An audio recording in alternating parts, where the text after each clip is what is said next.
बेटी हो तो ऐसे। बहुत पुराने समय की बात है।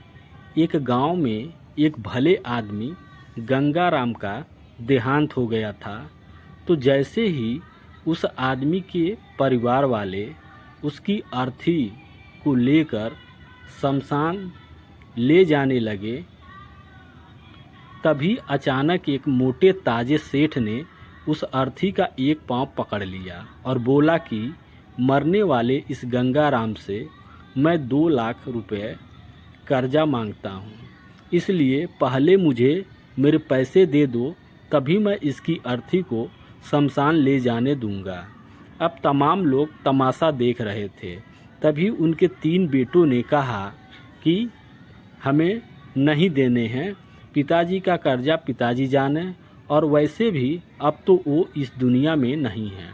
अगर तुम्हें इनकी अर्थी ले जानी है तो ले जाओ। यह सुनकर पूरा गांव गंगाराम के तीनों बेटों पर थू थू कर रहा था। तब गंगाराम के तीनों बेटे उस कर्ज को देने से पीछे हट गए। तभी गंगाराम के भाइयों ने भी कह दिया कि जब बेटे कर्ज नहीं दे सकते तो हम क्यों किसी का कर्जा भरें। अब गंगाराम की अर्थी को वहाँ रुके हुए बहुत देर हो गई थी। तभी ये बात गंगाराम की इकलौती बेटी तक पहुँच गई। तो वो भागी भागी अपने पिताजी की अर्थी तक पहुँची। तभी उसने देखा कि उसके पिताजी की अर्थी का एक पाँव किसी बड़े सेठ ने पकड़ रखा था। ये देखते ही उसने आंखों में आंसू लिए अपना सारा जेवर और जितने भी पैसे उसके पास थे वो उसे दे दिए।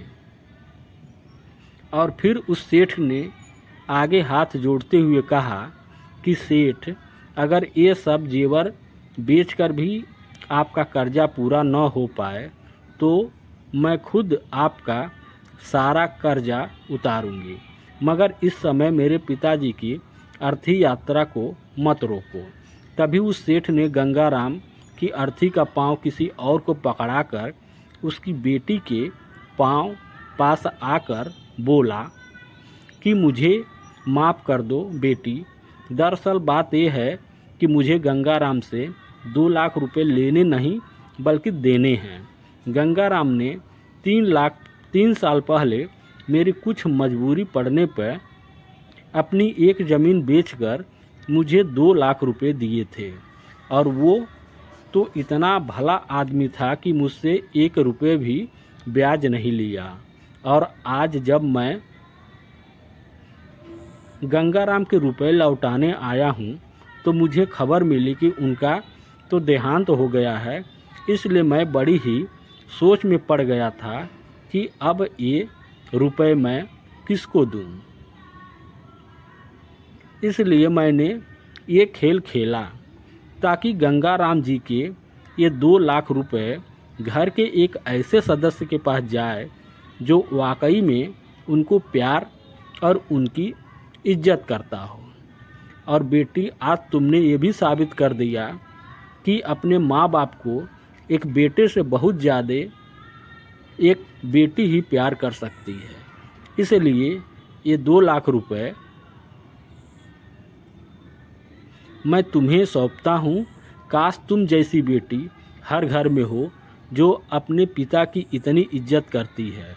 ये सब देखकर गंगाराम के बेटे और भाई का सिर शर्म से नीचे झुक गया। वाकई में दोस्तों, ये बात तो एकदम सच है कि एक माता पिता को बेटे से ज़्यादा बेटी ही प्यार और उनकी इज्जत कर सकती है। इसलिए दोस्तों, बेटी पर पढ़ाओ और बेटी बचाओ। धन्यवाद।